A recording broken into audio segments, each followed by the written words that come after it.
Well done, Josh. Hey, how's it going?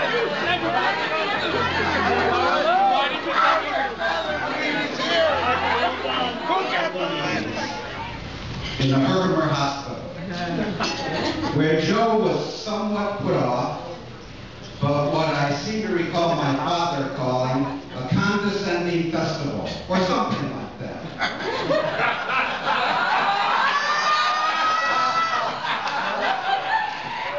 Joe was forgiving, and they were married on December 20th, 1969. The two of them have since lived the fullest lives of any two people we know, and we admire and envy them.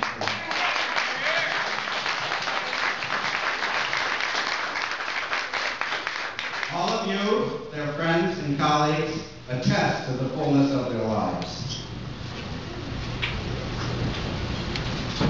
Musicians usually have someone turning these pages. We're all friends of Larry and Joanne. You can measure how close you are to them by the number of aspects of their lives in which you have participated. This birthday. So, hope you can follow the words and whatever you're right here. You ready? You know about this? Yep. You're right. Good. If you don't watch the screen, you can join in their chorus. We know you're ready. It says. Will you start with the chorus? Yeah. Yeah.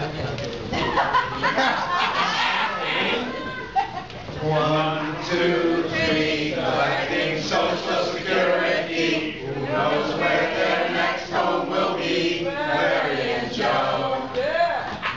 Larry and Joe cannot stay at home. It's off to the river, or off to the Naples condo now. They gotta get away. 1, 2, 3, collecting Social Security. Who knows where their next home will be? Larry and Joe. If you want to see their family, it's video infinitum. Don't ask Larry for a show. You'll never get away. 1, 2, 3, collecting Social Security. Who knows where their next home will be? Larry and Joe. If you want to ride in a golden boat, don't ask Joe to drive it. There's medication available.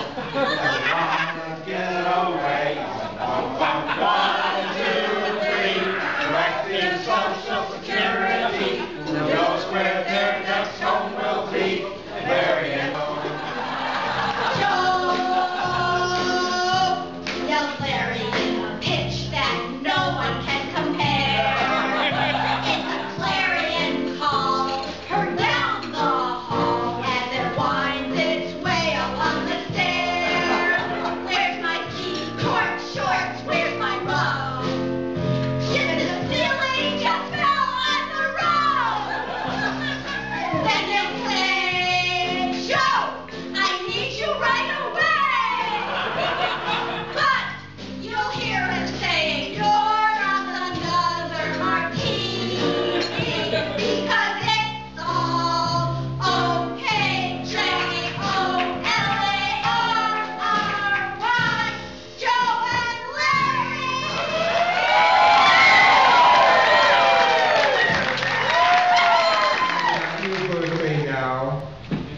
60 and 65, even though... Wait, he's going to collect Social Security in November. Unless it runs out by then. But we were handed a card, and the card said, I don't recall, it was a poem. I don't recall the exact language, but it basically said, you're to go to a certain address on New Hartford, and I mean this in 100% sincerity, and I would not lie to all of you because all of you are my relatives and friends, and closest friends, that until 2 o'clock this afternoon, we had no clue that anything was going to happen tonight. And at 2 o'clock this afternoon, we were at Panera Bread Company, having lunch on our way from Albany to the river. The doctors had promised to fix up the issue. No tear would be shed, no need for a tissue. They set an appointment, everything would be cool. Meanwhile, Larry went off to attend Sunday school. He was learning of God and of the Jewish tradition, but clearly his mind was on his medical condition. Though the matter was private, Larry told all his friends of the doctor's solution. Their means to an end. Later that night at the Goldens' home, the calls poured in on the telephone.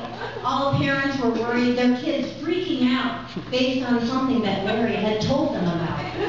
And soon Larry's words had spread through the town. The doc is pulling my testicle down!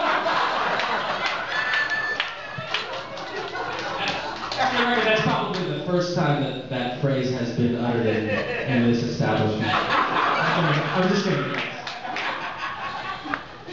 Around that same time on a special day, a young Zimmerman girl saw her first light of day. Beautiful Joe, a true gift from heaven. The year 1900. And 40. That's it.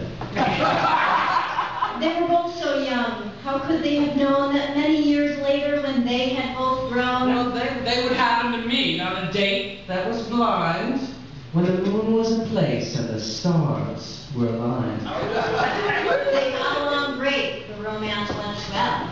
And soon they were ringing a loud wedding bell. Yeah, they bought a small house, and as husband and wife, the two started off on their happy new life. Now, Joe had a habit of singing in the shower. She belled out wacky songs in the morning hour.